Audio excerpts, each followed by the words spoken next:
बिस्मिल्लाहिर्रहमानिर्रहीम। आज का जो हमारा टॉपिक है ये डेफर्ड रेवेन्यू एक्सपेंडिचर और कैपिटलाइज्ड एक्सपेंडिचर के दरमियान फ़र्क को देखना है। तो आइए हम इनको शुरू करते हैं। तो डेफर्ड रेवेन्यू एक्सपेंडिचर जो हैं वो आपके पास ऐसे हैं कि जो दिखने में तो रेवेन्यू नेचर के हैं, यानी जब उनको हम नाम कुछ याद हो जाते हैं ना हमें, तो जब उनको देखा जाएगा तो ऐसे ही लगेगा कि जैसे ये रेवेन्यू नेचर के हैं। इसी तरीके से जो कैपिटलाइज्ड हैं उनको जब अकाउंट का नाम देखा जाएगा तो ऐसे ही महसूस होगा जैसे ये रेवेन्यू नेचर के हैं, लेकिन इनफैक्ट वो रेवेन्यू नेचर के ट्रीट नहीं किए जाते। अब फिर भी फर्क है, दोनों के दोनों दिखने में रेवेन्यू जैसे हैं लेकिन ट्रीट रेवेन्यू नहीं किए जाएंगे, लेकिन फिर भी दोनों की कैटेगरीज अलग है। तो इसका मतलब देयर इज समथिंग अगेन, एक कोई और डिफरेंस भी है कि दोनों रेवेन्यू जैसे दिख रहे हैं लेकिन दोनों कैपिटल ट्रीट हो रहे हैं, लेकिन फिर भी एक को डेफर्ड कहा जा रहा है और एक को कैपिटलाइज कहा जा रहा है। तो इसका मतलब है फिर भी उनमें कुछ फर्क मौजूद है। आइए सबसे पहले तो देखते हैं कि जो डेफर्ड रेवेन्यू एक्सपेंडिचर है ये क्या है। बात करते हैं, इट इज रेवेन्यू एक्सपेंडिचर है, तो ये revenue expenditure but as its benefit extends over several year therefore it is treated as capital expenditure. यानी दिखने में ये ऐसे ही होता है, यानी आम खर्चा है, एक्सपेंस है, लेकिन इसका चूंकि बेनिफिट अगर देखा जाए तो इस एक्सपेंस का ये एक्सपेंस एक बार हो गया, लेकिन इसका जो बेनिफिट है ना वो कंपनी ने या ऑर्गेनाइजेशन ने अपनी, हो सकता है बाज़ दफ़ा पूरी through out the existence of the company उसका बेनिफिट उसको मिलता रहे, या हो सकता है उसको 5 साल उसका बेनिफिट मिले या 10 साल बेनिफिट मिले। जैसे कि एक कंपनी है, अगर वो रजिस्टर हुई है तो उसकी जो रजिस्ट्रेशन के ऊपर खर्चा आया है वो एक बार आया, वन टाइम है, नॉन रिकरिंग है, लेकिन है तो एक्सपेंस, होना तो एक्सपेंडिचर चाहिए, एक्सपेंस है तो इसका मतलब उसे obviously trading profit and loss में जाना चाहिए, लेकिन हम उसको वहां नहीं लेके जाते। हालांकि एक्सपेंस है लेकिन नहीं लेके जा रहे। क्यों? क्योंकि ये रजिस्ट्रेशन या इसकी इनकॉर्पोरेशन पर जितने भी एक्सपेंस वगैरह आए हैं ये कंपनी के वन टाइम है। एक तो ये अमाउंट में बहुत ज्यादा है, इसलिए हम इनको अगर एक्सपेंस साइड पे लिखेंगे तो कंपनी लॉस शो करेगी पहले ही साल। तो लोगों का तो एतबार ही उठ जाएगा कि पहले साल कंपनी इतना लॉस कर रही है तो आगे ये क्या करेगी।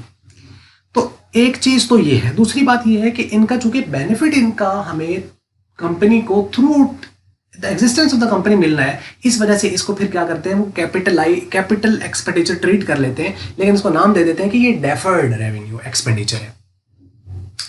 तो इसका फिर जो बेनिफिट है वो डिवाइड कर देते हैं। वो कहते हैं कि हर साल इसमें से थोड़ा थोड़ा पोर्शन हम अपना रेवेन्यू में लिखते चले जाएंगे, सेग्रीगेट कर देंगे, और एक वक्त आएगा कि ये राइट ऑफ हो जाएगा फुली। तो अब इस पे देखें, यहां पे वो कहते हैं this is called capital expenditure, this is the capital expenditure which does not result in acquisition of fixed permanent tangible asset. है तो ये कैपिटल एक्सपेंडिचर, लेकिन इसके बदले में आपके पास कोई फिक्स्ड या टेंजिबल एसेट नहीं आ रहा। The portion of this expenditure is treated as revenue expenditure and is charge to the profit and loss account and remaining portion is written in the balance sheet asset side.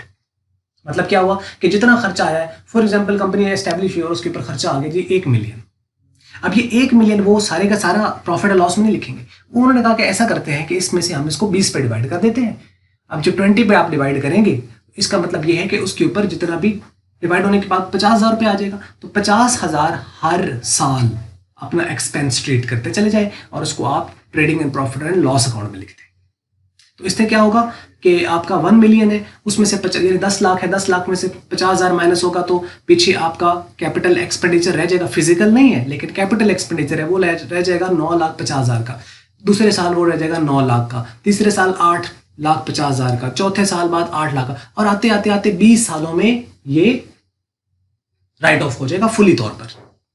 और इस तरीके से कुछ कुछ portion जो है वो divide होते होते कंपनी की कुछ सालों पर, ये पूरी लाइफ के ऊपर आप उसको डिवाइड कर दोगे तो वो सेग्रीगेट हो जाएगा और इतना ज्यादा लॉस भी कंपनी शो नहीं करेगी। ये है असल में डेफर्ड रेवेन्यू एक्सपेंडिचर के। दिखने में रेवेन्यू है लेकिन ट्रीट कैपिटल होते हैं, लेकिन कैपिटल ट्रीट होता है लेकिन कैपिटल एक्सपेंडिचर फिजिकली कोई आपके हाथ में आता नहीं है। तो ट्रीटमेंट क्या करते हैं, एसेट साइड पे शो करते हैं, थोड़ा थोड़ा पोर्शन राइट ऑफ करते हैं, जितना राइट ऑफ करते हैं उससे प्रॉफिट एंड लॉस की डेबिट साइड पे लिखते चले जाते हैं हर साल। एग्जाम्पल, अब इसमें जैसे प्रीलिमिनरी एक्सपेंसेस जो कि एस्टेब्लिशमेंट चार्जेस वगैरह ही होते हैं कि जब कंपनी वगैरह बनाई जाती है तो उसके शुरू के जो एक्सपेंस होते हैं उनको प्रीलिमिनरी एक्सपेंस कहते हैं। वो तो एक्सपेंस है तो जाना तो प्रॉफिट लॉस में जाए, लेकिन सारे के सारे नहीं जाएंगे, कुछ पोर्शन जाएगा और इनको हम एसेट ट्रीट करेंगे। तो उसके बाद है नेक्स्ट आपके पास expenditure on research and development, जो रिसर्च एंड डेवलपमेंट पे आपने खर्चा किया है तो आप उससे अगर कोई बेनिफिट मिलता है तो अगर 5 साल बाद भी मिला तो बेनिफिट उसी रिसर्च के नतीजे में मिला। इसी तरीके से हैवी मार्केटिंग एंड एडवर्टाइजमेंट वगैरह जो होती है, यानी कोई इश्तिहारबाजी कर दी है, आपने कोई मार्केटिंग की है तो उस मार्केटिंग के इश्तिहार अगर 2 साल बाद भी किसी ने देखा और उसका बेनिफिट किस आपकी कंपनी को मिल गया तो 2 साल भी उसने बेनिफिट तो दिया। और जो हैवी एडवर्टाइजमेंट होती है वो पहुंचती है थोड़ी थोड़ी देर के बाद, तो जब लोगों तक पहुंचेगी तो उसका मतलब ये है कि आपको उसका बेनिफिट हो सकता है 5 साल भी मिल रहा हो, 10 साल बाद भी मिल रहा हो। तो इसका मतलब ये हुआ कि इस तरह के जो आपके पास है, हालांकि मार्केटिंग एडवर्टाइजमेंट आपका लॉस है, प्रॉफिट एंड लॉस अकाउंट की डेबिट साइड पे जाएगा, मतलब एक्सपेंस हम ट्रीट करते हैं तो प्रॉफिट एंड लॉस अकाउंट की डेबिट साइड पे जाएगा।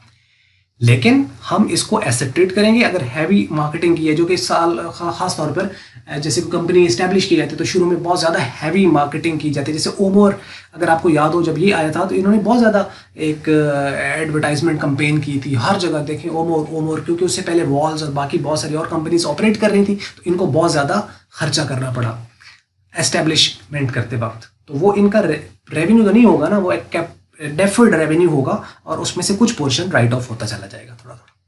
अच्छा, उसके बाद आ जाते हैं कैपिटलाइज्ड एक्सपेंडिचर की तरफ। उम्मीद करते हैं पूरे पहले वाला समझ लग गया होगा। कैपिटलाइज्ड मतलब ये है रेवेन्यू लेकिन आपने इसे कैपिटलाइज ट्रीट करना है। अब कैसे है? जैसे कि आप कोई भी जब एसेट खरीदते हो तो उस एसेट के खरीदने पे जितना खर्चा होता है वो खर्चा तो है, होना तो उसको रेवेन्यू में जाना चाहिए, रेवेन्यू एक्सपेंडिचर ट्रीट हो, लेकिन वो कैपिटल में ऐड हो जाता है। जैसे अगर आपने फर्नीचर खरीदा तो फर्नीचर के खरीदने पे जितना खर्चा आया वो फर्नीचर की कॉस्ट में ऐड होगा, क्योंकि वो हुआ ही क्यों है, क्योंकि फर्नीचर खरीदा गया है, तो इसलिए उसके ऊपर जितना खर्चा आएगा वो उसके अंदर ऐड होगा। जैसे बिल्डिंग लोग बनाते हैं तो बिल्डिंग बनाते वक्त उसका वाइट वॉश उन्होंने कराना है, पेंट कराना है, उसके अंदर कनेक्शन है तारों का, तो ये तो ऐसा तो नहीं होता ना कि किसी ने बिल्डिंग बेच दी और बिल्डिंग बेच दी तो उसने कहा चलें जी इसके ऊपर मैंने पेंट कराया उसके पैसे भी अब दें, ये इसके अंदर जी मैंने जो सैनिटरी का काम कराया तो उसके पैसे भी दें, वॉशरूम में जी टाइल जो थी वो लगवाई थी उसके पैसे भी निकाले शाबाश, और ये जो बिजली के तारे वगैरह जो है इसका जो है काम किया गया है, प्लम्बिंग का वगैरह का सारा काम किया गया है, इसके पैसे भी निकाले। तो वो कहेंगे जो बिल्डिंग आपने दी है, वो तो बिल्डिंग दी ना, उसके ऊपर और मेरे खर्चे थोड़ी हुए, मीटर लगवाया है मीटर के पैसे दें मुझे, नहीं, ये सारा कुछ इसके अंदर शामिल है, सारा कुछ इसके अंदर शामिल है, उसके अंदर वो सारी कॉस्ट मिला के तभी तो वो बिल्डिंग की एक कॉस्ट आ रही है। इसका मतलब है जब कोई नई चीज बनाई जाती है तो उसके ऊपर जितना खर्चा आता है वो उसकी कॉस्ट का हिस्सा होता है, वो दिखने में रेवेन्यू लगेगा लेकिन वो कैपिटलाइज्ड होगा, कैपिटल ट्रीट होगा। इसकी मिसाल आप यूं भी समझ लें जैसे कि आप मार्केट गए और वहां से आपने कंप्यूटर खरीदा, लैपटॉप आपने लिया है और वो सपोज करें कि आपका 1 लाख रुपए का है। अब आप एक अपने साथ दोस्त को लेके गए हुए थे, जब आप वापस आए तो आपके एक और दोस्त मिले, उसने कहा कि कहाँ गए? आपने कहा जी कंप्यूटर लैपटॉप लिया, उसने पूछा कितने का, तो आपने कहा 1 लाख रुपए का। उसने कहा चल 1 लाख मेरे से पकड़ और ये मुझे दे दे। अब आप नहीं देंगे, हम जरूरत को साइड में भी रखते हैं, मतलब हम ये नहीं कहते कि चले जी आपकी जरूरत है इस वजह से नहीं दे रहे, चले हम जरूरत को हम कहते हैं कि जरूरत नहीं है, लेकिन अब आप नहीं दोगे, अब आपको वाह क्या बात है 1 लाख तो मेरा इसके ऊपर खर्चा होगा, उसके मेरे साथ एक दोस्त गया हुआ था, उसको मैंने रास्ते में खाना खिलाया है, 1500-2000 का तो फूड के ऊपर खर्चा आ गया है, आने जाने का वो खर्चा हुआ है, बाकी और मसले मसाइल है, वापसी पे हम आ रहे थे टायर पंचर हो गया उसके ऊपर, या चलान हो गया था, चलान का वो 500 रुपये देना, वो तो मुझे तो इसके ऊपर बहुत सारा खर्चा पड़ा है, तो मैं आपको 1 लाख का क्यों दूं? अब आपने क्या किया कि वो जितने खर्चे उसके साथ एसोसिएटेड थे आपने उसमें शामिल कर दिए। यही होता है कि जब कोई एसेट खरीदा जाता है तो जब तक वो अपनी वर्किंग कंडीशन में नहीं आ जाता उस पर जितना खर्चा होगा वो सारे का सारा उसकी कॉस्ट में ऐड होगा। आपने मशीनरी खरीदी, जब तक वो आपके बिजनेस में नहीं आती और वहां लग नहीं जाती, आप उसके ऊपर लेबर लगी है, उन्होंने फिट किया है, उसकी वर्किंग कंडीशन में लाने के लिए उसकी इरेक्शन या जो भी उसकी रिपेयरिंग वगैरह हुई है व्हाट्सएवर जो भी, तो वो सारी की सारी उस मशीनरी की कॉस्ट में ऐड होगी। अब वो जो लेबर है उसकी आया तो वो वेजेस, लेकिन ये वाली वेजेस आपकी रेवेन्यू नहीं ट्रीट होंगी, कैपिटल ट्रीट होंगी। हाँ, normal day to day business में जो आपकी वेजेस वगैरह आप पे करते हो, किसी से काम करवा लिया, लोडिंग अनलोडिंग वगैरह, तो उसके अंदर आपका वो सारे का सारा रेवेन्यू नेचर का होता है। तो आप अक्सर एक चीज और भी आप देखें कि जब आप क्लोजिंग स्टॉक इवेलुएट करते हैं तो क्लोजिंग स्टॉक इवेलुएट करते वक्त स्टॉक के ऊपर जितने डायरेक्ट एक्सपेंस हुए होते हैं वो डायरेक्ट कॉस्ट उसके अंदर ऐड होते हैं प्रोपोर्शनेट के साथ। आप सेकंड ईयर में जाएंगे ना तो वहां पे आप एक चैप्टर करेंगे, उसके अंदर ये कॉन्सेप्ट वहां पे भी सिखाया गया है कंसाइनमेंट का, तो आईकॉम पार्ट 2 के अंदर, तो उसमें कंसाइनमेंट में जो हम क्लोजिंग स्टॉक निकालते हैं उसके अंदर हम क्या करते हैं कि cost proportionate cost plus direct expenses proportionate, यानी प्रोपोर्शनल उसका जितना भी उसका खर्चा बनता है उतने एक्सपेंस, यानी सपोज कर लो कि 100 आए थे लेकिन आपके अनसोल्ड 30 रह गए, तो 30 की कॉस्ट और 30 के डायरेक्ट एक्सपेंसेस उसमें ऐड होते हैं बाकायदा। तो वो होता है क्यों ऐड होते हैं, क्योंकि अब आपका क्लोजिंग स्टॉक एसेट है और जब एसेट इवेल्युएट होगा तो उसके ऊपर उसके खर्चे जो उसके ऊपर हुए वो भी उसके अंदर आएंगे। उम्मीद करते हैं यह बात समझ लगी होगी बात। आइए अब इसको देख लेते हैं। वो कहते हैं some expenditures are of revenue nature but when they are connected with the purchase construction और erection of asset not goods then they are added to the cost of asset. उनको ऐड किया जाता है and are called capitalized expenditure। जैसा कि example है transportation paid on purchase of machinery. तो अब ट्रांसपोर्टेशन क्या है, देखने में तो क्या लग रहा है रेवेन्यू एक्सपेंडिचर, लेकिन जो कि परचेज ऑफ मशीनरी के साथ है, परचेज के साथ, तो इस वजह से ये क्या कहलाएगा, कैपिटलाइज। सपोज कर लो मशीनरी अगर 50,000 की और 1,000 रुपये ट्रांसपोर्टेशन लगाए तो वो आपकी 50,000 और 1,000 51,000 की हो जाएगी। Wages paid on the construction of building, suppose कर लो आपने बिल्डिंग बनाई और उसके ऊपर आपने बिल्डिंग के ऊपर खर्चा आपके पास आ गया 50 लाख और 20,000 उसके ऊपर लेबर के खर्चा आ गया, अब वो 50 लाख नहीं है, वो जो 20,000 उसके ऊपर आया है वो भी इसमें ऐड हो जाएगा। Repairing made to the plant at the time of erection, आपने प्लांट खरीदा और उसको इरेक्ट करते हुए प्लांट आपने खरीदा है, प्लांट का खर्चा आया फॉर एग्जांपल हम कह देते 30,000 और उसके ऊपर आपको 5,000 रुपया इरेक्शन का खर्चा पड़ गया। तो 30,000 अगर उसकी कॉस्ट है तो 5,000 ऊपर जो खर्चा है उसमें ऐड होके अब प्लांट की जो कॉस्ट है वो 30,000 नहीं है 35,000 रुपये।